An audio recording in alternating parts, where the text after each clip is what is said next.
Guys, bertindak segera. Join Ejen Mata.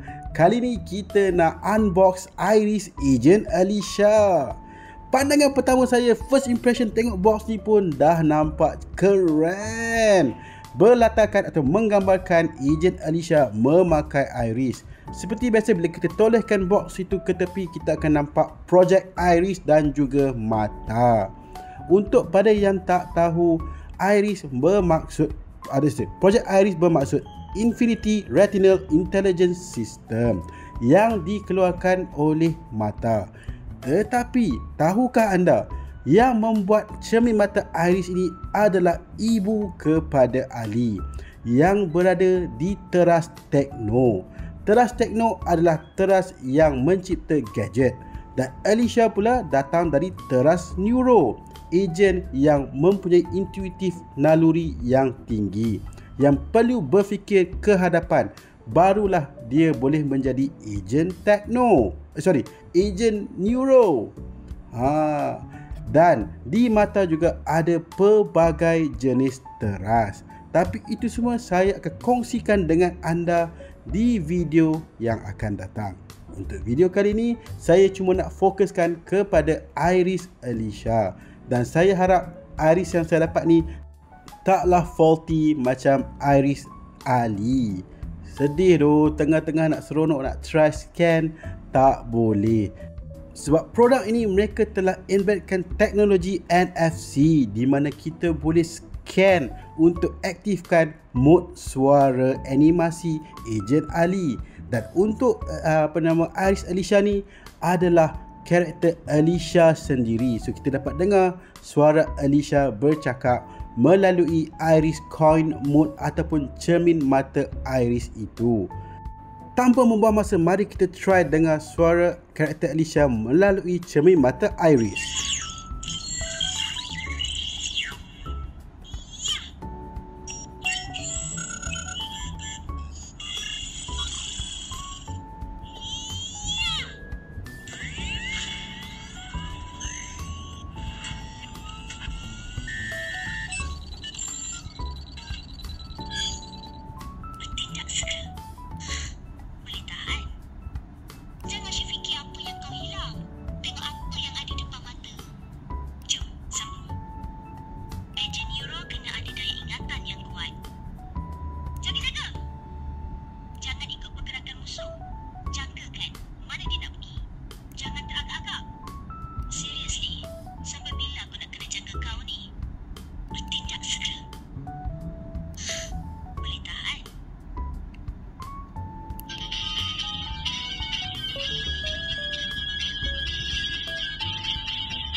Kali ni kita try scan cermin mata ni pula. Jom.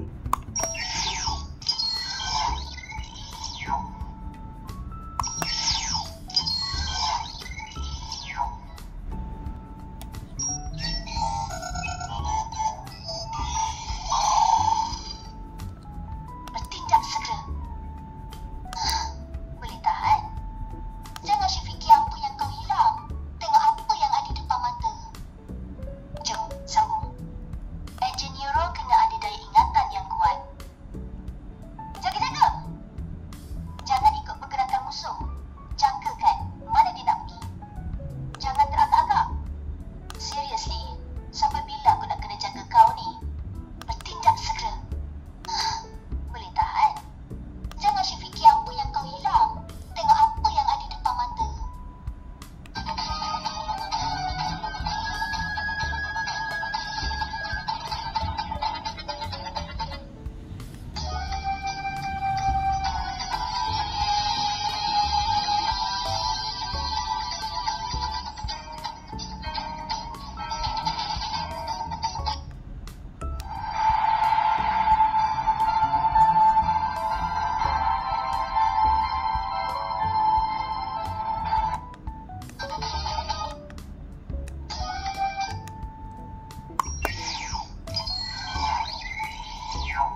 Nasib baik boleh function sistem NFC tersebut. So puas hati.